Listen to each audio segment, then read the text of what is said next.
Hello aspirants, कैसे हो आप सबका फिर से स्वागत है इंडियन पॉलिटी में। तो आज हम करेंगे नेक्स्ट चैप्टर मौलिक अधिकार, जो कि भाग 3 में आता है। संविधान के भाग 3 में इसका वर्णन है।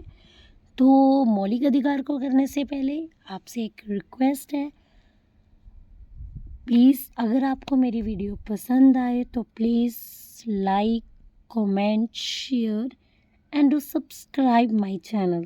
अगर आपको और बेहतर कंटेंट चाहिए तो please please please subscribe my channel और अपने फ्रेंड्स से भरपूर शेयर करें, ठीक है। तो आइए स्टार्ट करें मौलिक अधिकार। तो बेटा मौलिक अधिकार जो है ना, वो संविधान के भाग 3 में मौलिक अधिकार का वर्णन है। मौलिक अधिकार कहाँ से लिया गया है? मौलिक अधिकार जो है वो संयुक्त राज्य अमेरिका के संविधान से लिया गया है। भारतीय संविधान का मैग्ना कार्टा किसे कहा जाता है? तो मौलिक अधिकार को भारतीय संविधान का मैग्ना कार्टा कहा जाता है, ठीक है ना। तो अब लेकिन जो है आपातकाल में जो है वो मौलिक अधिकार को स्थगित किया जा सकता है। तो बेटा देखो, अब से आपको पता है मौलिक अधिकार जो है संविधान के भाग 3 में इसका वर्णन है और अनुच्छेद 12 से लेके अनुच्छेद 35 तक जो है वो मौलिक अधिकार का वर्णन है। मूल संविधान में 7 मौलिक अधिकार हैं, ठीक है। और 44वें संविधान संशोधन 1978 के तहत जो है वो संपत्ति के अधिकार को हटा दिया गया है और इसको 300A अनुच्छेद में रख दिया गया है, ठीक है ना। तो इसको अनुच्छेद 300A के अंतर्गत वैधानिक अधिकार में रखा गया। वैधानिक अधिकार यानी लीगल राइट में रखा गया है, ठीक है। अब बेटा मौलिक अधिकार में संशोधन हो सकता है, तो संसद द्वारा जो है वो मौलिक अधिकार में जो है वो संशोधन हो सकता है। मौलिक अधिकार को निलंबित किसके द्वारा किया जाता है? तो मौलिक अधिकार का निलंबन जो है वो राष्ट्रपति द्वारा होता है। मौलिक अधिकारों का संरक्षक जो है वो किसे कहा जाता है? तो सुप्रीम कोर्ट, सर्वोच्च न्यायालय को मौलिक अधिकारों का संरक्षक कहा जाता है। मौलिक अधिकारों का निलंबन राष्ट्रपति द्वारा और मौलिक अधिकारों में संशोधन संसद द्वारा, संसद द्वारा, निलंबन राष्ट्रपति द्वारा और संरक्षण सुप्रीम कोर्ट। अब हमें पता है कि वर्तमान में मूल संविधान में 7 मौलिक अधिकार थे, लेकिन संपत्ति के अधिकार को उससे हटा दिया गया है 44वें संशोधन 1978 के अंतर्गत। अब हम मौलिक अधिकार 6 मौलिक अधिकार है वर्तमान में, जिनको हम ट्रिक से जानेंगे, ठीक है। तो पहला है स्वतंत्रता, पहला है समानता का अधिकार यानी कि राइट ऑफ इक्वालिटी। दूसरा है स्वतंत्रता का अधिकार यानी कि राइट ऑफ फ्रीडम। तीसरा है शोषण के विरुद्ध अधिकार, ठीक है। शोषण के विरुद्ध अधिकार, ठीक है ना। शोषण यानी डिस्क्रिमिनेशन, है ना। चौथा है धार्मिक स्वतंत्रता का अधिकार, ठीक है ना, मतलब रिलीजियस फ्रीडम। और 5वां है शिक्षा अर्थात संस्कृति का अधिकार। और 6ठा है संवैधानिक उपचारों का अधिकार। तो बेटा ये जो आपका समानता का अधिकार है, ये इसमें ये समानता के बारे में आर्टिकल 14 से लेके आर्टिकल 18 तक जो है इक्वालिटी के बारे में बताया गया। फ्रीडम के बारे में जो है वो आर्टिकल 19 से लेके आर्टिकल 22 तक बताया गया है। शोषण के विरुद्ध अधिकार जो है ये आर्टिकल 23 से आर्टिकल 24 तक इसका उल्लेख है। धार्मिक स्वतंत्रता का अधिकार आर्टिकल 25 से 28 तक है। और शिक्षा अर्थात संस्कृति का अधिकार जो है वो 29 से 30 तक है।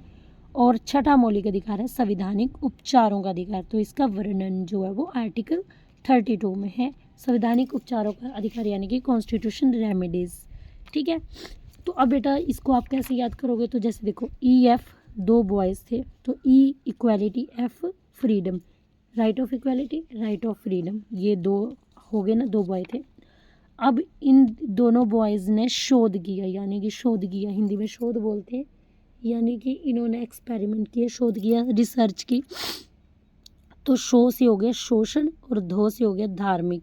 तो शोषण के विरुद्ध अधिकार और धार्मिक स्वतंत्रता का अधिकार। कि शिक्षा जरूरी है, तो शिक्षा या संस्कृति का अधिकार और संवैधानिक उपचारों का अधिकार तो आप याद कर ही लेना, ठीक है ना। तो बेटा देखो यहाँ पे इम्पोर्टेंट अनुच्छेद है आर्टिकल 17 क्या बोलते हैं, ये क्वेश्चन आए हुए हैं। तो इसमें आर्टिकल 17 के अंतर्गत जो है वो अस्पृश्यता यानी कि अनटचेबिलिटी को गैर कानूनी घोषित किया गया। आर्टिकल 24 में बोला गया कि 14 साल से कम बच्चों के काम करने पर प्रतिबंध लगाया गया। आर्टिकल 24 के अंतर्गत कहा गया कि 14 से कम साल के बच्चे जो हैं वो काम नहीं कर सकते, नौकरी नहीं कर सकते, मतलब किसी के यहाँ। आर्टिकल 25 में कहा गया है कि धार्मिक स्वतंत्रता का अधिकार है, और आर्टिकल 32 में बोला गया संवैधानिक उपचारों का अधिकार। ठीक है ना, सॉरी, ठीक है। तो 14 से याद रखना, 14 साल से कम बच्चे काम नहीं कर सकते, आर्टिकल 24 के अंतर्गत आता है। और धार्मिक स्वतंत्रता का अधिकार जो है 25 के अंतर्गत आता है, धार्मिक स्वतंत्रता 25। और संवैधानिक उपचारों का अधिकार जो वो आर्टिकल 32 के अंतर्गत आता है। ठीक है, अब आर्टिकल 14 से 18 तक जो है वो कौन सा अधिकार है? समानता का अधिकार। ठीक है, तो अब हम आर्टिकल 14 से लेके 18 तक पढ़ेंगे। तो आर्टिकल 14 में क्या बोला गया है कि विधि के समक्ष समानता, यानी कि कानून के नज़रों में सभी जो है नागरिक जो वो समान होने चाहिए, चाहे कोई कितना ही बड़ा है, मतलब कानून की नज़रों में सभी समान होने चाहिए, ये कहता है आर्टिकल 14। अब आर्टिकल 15 क्या बोलता है? धर्म, नस्ल, जाति, लिंग, जन्म स्थान के आधार पर भेदभाव नहीं होना चाहिए। ठीक है, अनुच्छेद 16 क्या कहता है कि लोक नियोजन के विषय में अवसर की समानता, यानी कि सरकारी नौकरी से रिलेटेड जो भी अपॉर्चुनिटी मिलती है उसमें इक्वालिटी होनी चाहिए। लेकिन एक अपवाद है आरक्षण, यानी कि वो तबका समाज का जो मतलब कि विकास के चलते पीछे रह गया है किन्हीं कारणों से, मतलब पहले होता था ना, जैसे कास्ट के बेसिस पे जो तबका पीछे रह गया है, तो उनको कुछ छूट दे के जो है वो अपने इक्वल लाना। ठीक है, तो लेकिन हाँ, तो यहाँ पे बोला भी गया है कि पॉजिटिव डिस्क्रिमिनेशन किया जा सकता है, यानी कि आरक्षण के अंतर्गत जो है मतलब उनको कुछ छूट दे के जो है वो इक्वल, मतलब कि सरकारी नौकरी के विषय में जो है वो अवसर की समानता मिलनी चाहिए। ठीक है, अब आगे है अनुच्छेद 17 क्या बोलते हैं? अस्पृश्यता का अंत, यानी कि अनटचेबिलिटी का अंत होना चाहिए, यानी कि धर्म, जाति, रंग के आधार पर भेदभाव नहीं होना चाहिए। आर्टिकल 18 क्या बोलता है कि उपाधियों का अंत होना चाहिए। जैसे बेटा पहले क्या होता था, स्वतंत्रता से पहले महाराजा, सुल्तान, बादशाह, ठीक है, ये सभी उपाधियां थी, लेकिन अब इन उपाधियों को ख़त्म किया गया है। अब किसी के आगे महाराजा, सुल्तान, बादशाह नहीं लग सकता है। लेकिन जैसे राष्ट्रीय पुरस्कार, जैसे भारत रत्न हो गए, पद्म विभूषण हो गए, पद्म भूषण आदि लिए जा सकते हैं, लेकिन टाइटल के रूप में इनका भी यूज़ नहीं किया जा सकता। लेकिन यहाँ पे अपवाद है, जैसे कोई एजुकेशन रैंक है, आर्मी रैंक है, जैसे प्रोफेसर हो गया, ब्रिगेडियर हो गया, डॉक्टर हो गया, तो ये मतलब नाम से इन टाइटल का यूज़ हो सकता है नाम से पहले। ठीक है, तो ये हमारा समानता का अधिकार हो गया। तो शॉर्ट में एक बार रिविज़न कर लेते हैं। अनुच्छेद 14 विधि के समक्ष समानता, अनुच्छेद 15 धर्म, नस्ल, जाति, लिंग, जन्म स्थान के आधार पर भेदभाव पर निषेध, अनुच्छेद 16 लोक नियोजन के विषय में अवसर की समानता, अनुच्छेद 17 अस्पृश्यता का अंत, अनुच्छेद 18 उपाधियों का अंत। ठीक है, तो ये थे आपके। अब आगे हमारा दूसरा मौलिक अधिकार है स्वतंत्रता का अधिकार। तो स्वतंत्रता का अधिकार जो है अनुच्छेद 19 से 22 तक जो है इसमें स्वतंत्रता का अधिकार आता है। तो आइए पढ़े। तो बेटा जो आपका अनुच्छेद, अब आपको पता है मूल संविधान में 7 प्रकार की स्वतंत्रताएं थी, लेकिन वर्तमान में 6 प्रकार की स्वतंत्रता है। ठीक है ना, तो अब यहाँ पे देखो, जैसे स्वतंत्रता का अधिकार 19 में जो है अनुच्छेद 19 को ABCDEFG में डिवाइड किया गया था। ठीक है, किया गया, लेकिन हाँ, तो 19A क्या बोलता है? अनुच्छेद 19 से अंतर्गत हर किसी को बोलने की स्वतंत्रता होनी चाहिए। 19B के अंतर्गत सभा करने की स्वतंत्रता होनी चाहिए। अब आप इसको कैसे याद रख सकते हो? अब बेटा आप बोलोगे, अकेले तो नहीं बोलोगे, सभा बनाओगे, पहले सभा ग्रुप बनाओगे फिर बोलोगे, है ना। तो 19A बोलने की स्वतंत्रता, 19B सभा करने की स्वतंत्रता, 19C संगठन बनाने की स्वतंत्रता। अब बेटा अब आपका ग्रुप बन गया, अब आप क्या करोगे? ऑर्गेनाइजेशन बनाओगे, है ना, तो संगठन बनाने की स्वतंत्रता। अब संगठन बन गया। अब 19D में जो है वो 19C के अंतर्गत संगठन बन गया। 19D के अंतर्गत अब बेटा आप देश में कहीं भी आवागमन कर सकते हो। ऑर्गेनाइजेशन बन गई, आप बिजी हो गए, अब आपको देश के बाहर भी कहीं भी आवागमन कर सकते हो। 19E में अब मतलब अब किसी भी क्षेत्र में अब देश में आवागमन करोगे, वहाँ पे आपको मतलब याद करने का ट्रिक बता रही हूँ। 19E में अब वहाँ पे किसी भी क्षेत्र में निवास और बसने की स्वतंत्रता, ठीक है। 19F जो है संपत्ति का अधिकार, ये हटा दिया गया।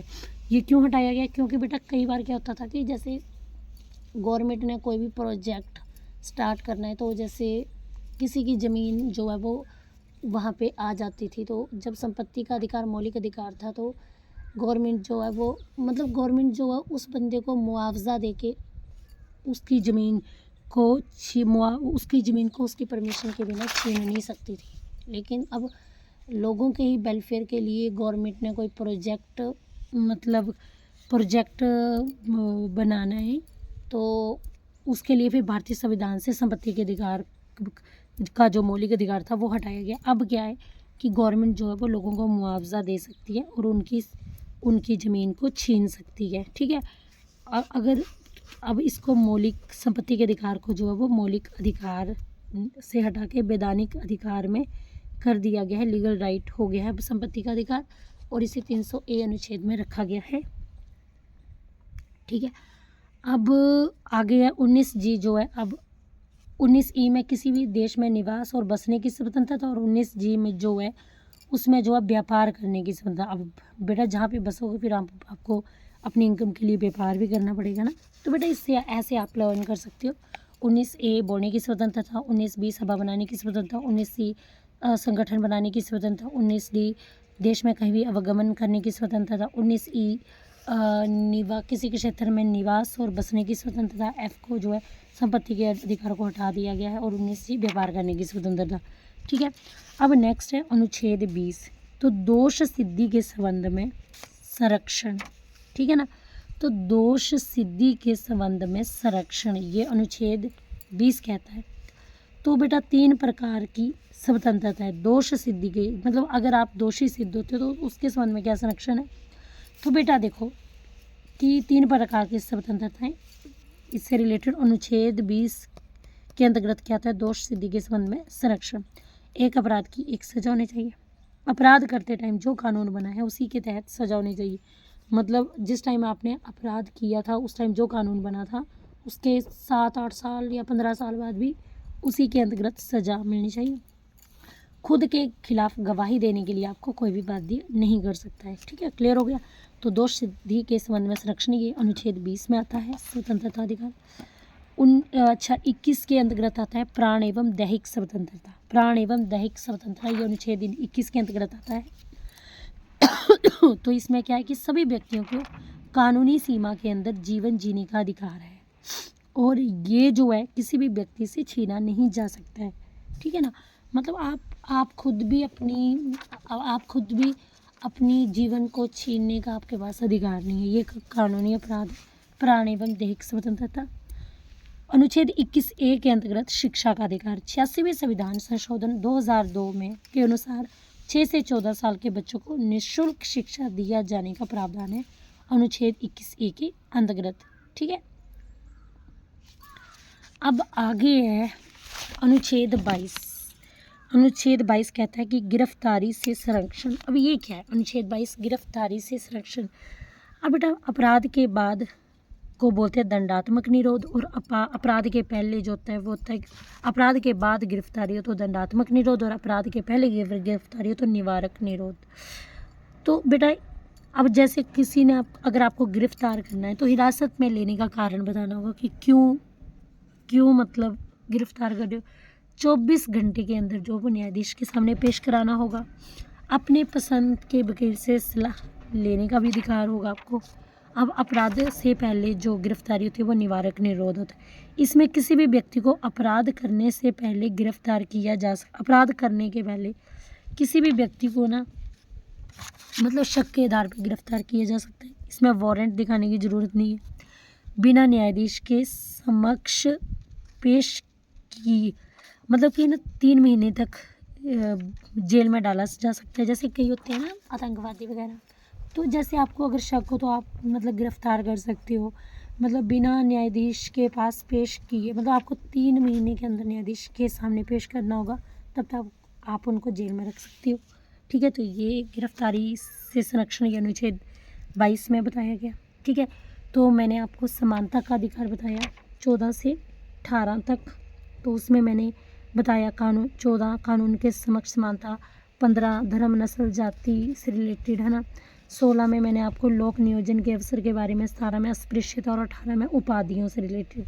अब फिर आया आपका स्वतंत्रता से संबंधित, तो स्वतंत्रता से संबंधित मैंने आपको 19 से 22 तक मैंने आपको बताया स्वतंत्रता का अधिकार। तो 19 मतलब जो है वो 6 भागों में विभाजित है, 19A, 19B, 19C, 19D, 19E और 19F जो है वो उसको हटा दिया है संपत्ति के अधिकार को, 19G।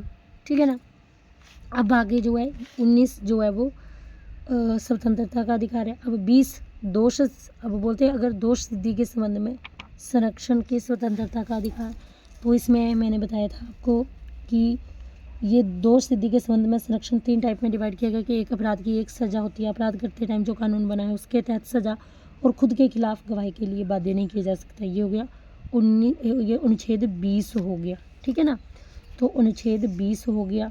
ठीक है, अनुच्छेद 21 प्राण एवं दैहिक स्वतंत्रता कि आप अपने प्राणों को अपनी मर्जी से नहीं छीन सकते हैं।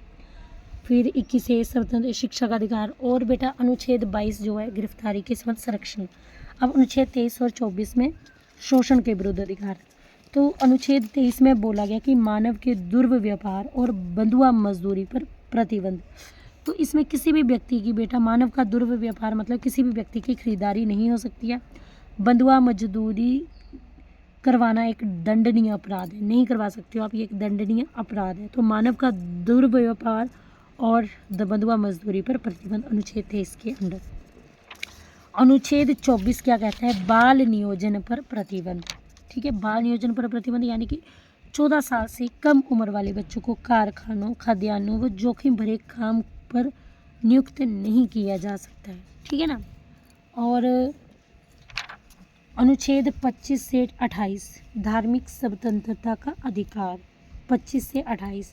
तो 25 में बोला गया कि किसी भी व्यक्ति कोई भी व्यक्ति है वो किसी भी धर्म को रीति रिवाज को मान सकता है, धर्म का प्रचार प्रसार कर सकता है। कोई भी व्यक्ति जो है अनुच्छेद 25 में बोला है धार्मिक स्वतंत्रता का अधिकार, तो अनुच्छेद 25 में बोला है कोई भी व्यक्ति जो है वो किसी भी धर्म को, किसी भी रीति रिवाज को मान सकता है, उसका प्रचार प्रसार कर सकता है। ठीक है ना। अनुच्छेद 26 में बोला गया, 25 से 28 तक है ना, 25 से 28 तक है। तो अनुच्छेद 26 में बोला गया कि धार्मिक कार्यों का जो आप धार्मिक कार्य करते हैं उनके प्रबंध की स्वतंत्रता। कोई भी व्यक्ति अपने धर्म के लिए संस्थाओं की स्थापना कर सकता है। कानूनी रूप से धार्मिक संपत्ति का अर्जन, स्वामित्व और प्रशासन करने का अधिकार है। अनुच्छेद 27 में बोला गया धार्मिक कामों के लिए धन जो है वो टैक्स फ्री होगा। अनुच्छेद 28 में बोला गया कि सरकारी खर्च से चलने वाले संस्थान में धार्मिक शिक्षा नहीं दी जा सकती। जो हमारे स्कूल होते हैं ना, गवर्नमेंट स्कूल, इनमें आप किसी जैसे हिंदू धर्म के बारे में स्पेसिफिक नहीं पढ़ा सकते हो, मुस्लिम धर्म के बारे में, मतलब इसमें आपने धर्म की बात ही नहीं करनी है, सभी धर्म एक ही। ठीक है ना। इसमें आपने ये बताना है कि भगवान एक है, इसमें आप धर्म के बारे में नहीं पढ़ा सकते हो। अनुच्छेद 29 में बोला गया है कि अल्पसंख्यक वर्ग के हितों का संरक्षण। ठीक है, जो अल्पसंख्यक वर्ग हैं उनके हितों का संरक्षण। अनुच्छेद 30 में बोला गया है कि अल्पसंख्यक वर्ग जो है वो अपनी शिक्षा संस्थाओं की स्थापना कर सकते हैं, उनको प्रशासन करने का अधिकार है। गवर्नमेंट अनुदान देने में भेदभाव नहीं करेगी, जैसे वो अल्पसंख्यक वर्ग अपना मदरसा, अपना संस्कृत विद्यालय वगैरह स्थापित कर सकते हैं। ठीक है, तो बेटा एक बार रिकॉल कर लेते हैं। तो हमने पढ़ा धार्मिक स्वतंत्रता का अधिकार जो अनुच्छेद 25 से अनुच्छेद 28 तक आता है। अनुच्छेद 25 में बोला गया कि कोई भी व्यक्ति जो है वो धर्म व रीति रिवाज को मान सकता है, धर्म का प्रचार प्रसार कर सकता है। 26 में बोला गया कि धार्मिक कार्यों के प्रबंध की स्वतंत्रता। अनुच्छेद 27 में बोला गया कि धार्मिक कामों के लिए जो भी धन होगा वो टैक्स फ्री होगा। धार्मिक कामों के लिए जैसे कोई भी धन, जैसे अंबानी अगर सोचेगा कि उसने मतलब धार्मिक काम के लिए धन लगाना है तो वो टैक्स, उस पर कोई टैक्स नहीं लगेगा। ठीक है ना। और अनुच्छेद 28 बोलते हैं कि सरकारी खर्चे से चलने वाले संस्थान में, मतलब जो भी एजुकेशन इंस्टीट्यूशन है वहाँ पे धार्मिक शिक्षा नहीं देनी है, ठीक है ना। और धार्मिक मतलब कि किसी स्पेसिफिक धर्म के बारे में, हिंदू मुस्लिम ऐसे क्रिश्चियन ऐसे स्पेसिफिक धर्म के बारे में शिक्षा नहीं देनी है। फिर आगे आपका शिक्षा व संस्कृति का अधिकार आता है, मौलिक आपका 5वां अधिकार आता है शिक्षा और संस्कृति का अधिकार, जिसमें अनुच्छेद 29 और अनुच्छेद 30 आते हैं। तो इसमें हमने पढ़ा 29 में अल्पसंख्यक वर्गों के हितों का संरक्षण, और 30 में पढ़ा हमने कि अल्पसंख्यक वर्गों को अपने शिक्षा संस्थानों की स्थापना कर सकते हैं, वो अपना प्रशासन कर सकते हैं, जैसे मदरसा, ठीक है। तो गवर्नमेंट भी उनको अनुदान देने में भेदभाव नहीं करेगी। तो नेक्स्ट है संवैधानिक उपचारों का अधिकार। तो अनुच्छेद 32 के अंतर्गत संवैधानिक उपचारों का अधिकार, तो भीमराव अंबेडकर ने संवैधानिक उपचारों का अधिकार यानी कि भीमराव अंबेडकर ने अनुच्छेद 32 को संविधान का हृदय व आत्मा कहा है। भीमराव अंबेडकर ने अनुच्छेद 32 को संविधान का हृदय और आत्मा कहा गया है। इसे जो बेटा ये अनुच्छेद 32 है, इसे मौलिक अधिकार का संरक्षक भी कहा जाता है, ठीक है। अगर आपके मौलिक अधिकार का हनन होता है ना बेटा, तो आप सुप्रीम कोर्ट जा सकते हो। सुप्रीम कोर्ट व्यक्ति के मौलिक अधिकारों को सुरक्षित रखने के लिए रिट जारी करता है। पहला रिट को कौन कौन से रिट जारी करता है? बंदी प्रत्यक्षीकरण, जिसे हेबियस कार्पस बोलते हैं, अधिकार परीक्षा, जिसे क्यो वारंट बोलते हैं, उत्प्रेषण, जिसे सैरिटरी बोलते हैं, परमादेश, जिसे मैंडामस बोलते हैं, प्रतिषेध, जिसे प्रोहिबिशन बोलते हैं। तो बंदी प्रत्यक्षीकरण क्या होता है? Habeas corpus. अगर बेटा मान लो बंदी प्रत्यक्षीकरण होता है, सुप्रीम कोर्ट जो है किसी भी व्यक्ति के मौलिक अधिकारों को सुरक्षित रखने के लिए रिट जारी करता है। तो पहला रिट है बंदी प्रत्यक्षीकरण यानी हेबियस कार्पस। अगर कोई व्यक्ति जो है ना उसको अवैध रूप से जेल में रखा गया ना, तो सुप्रीम कोर्ट जो है वो हिरासत में लेने वाले अधिकारी को आदेश देता है कि जेल में रखे व्यक्ति को निश्चित स्थान निश्चित समय के अंदर उपस्थित करें, अन्यथा हिरासत में लेने वाले अधिकारी पर कार्रवाई होगी, ठीक है। ये हो गया बंदी प्रत्यक्षीकरण। परमा आदेश दूसरा रिट, जिसे परमा आदेश जिसे मैंडेमस भी बोलते हैं। जब कोई सरकारी अधिकारी जो है अपनी पब्लिक ड्यूटी का निर्वाह नहीं करे, मान लो वो मतलब कि अब कोई भी सरकारी अधिकारी है, वो अपने काम के टाइम जो है वो मान लो कि कोई गेम खेल रहा है तो और किसी ने उसकी शिकायत कर दी, तो सुप्रीम कोर्ट रिट जारी करता है कि वह अपने कर्तव्य का पालन करें, अन्यथा उस पर सख्त कार्रवाई हो सकती है। अगला रिट है अधिकार परीक्षा यानी क्यो वारंटो। तो इसमें सुप्रीम कोर्ट जो है तब रिट जारी करता है जब किसी ने गैर कानूनी तरीके से सरकारी पद प्राप्त किया हो।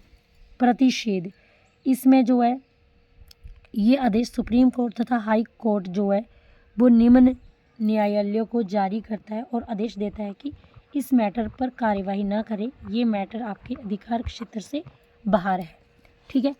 आगे है उत्प्रेषण। तो इसमें अधीनस्थ न्यायालय जहाँ पर मुकदमा चल रहा हो, तो वरिष्ठ अधीनस्थ न्यायालय जहाँ पे मुकदमा चल रहा होता है, तो वरिष्ठ न्यायालय आदेश देता है कि मुकदमे को तुरंत लंबित करके वरिष्ठ न्यायालय के पास भेज दो, ठीक है। तो इसी के साथ बेटा हमारा मौलिक अधिकार वाला चैप्टर भी कंप्लीट होता है। आई होप आपके सारे MCQ PYQ लग जाएं, क्योंकि ये मैंने बहुत ही डिटेल में करवाया है। तो बेटा अगर आपको मेरी वीडियो पसंद आई हो तो please do subscribe my channel and share with your friends. Bye bye, have a nice day.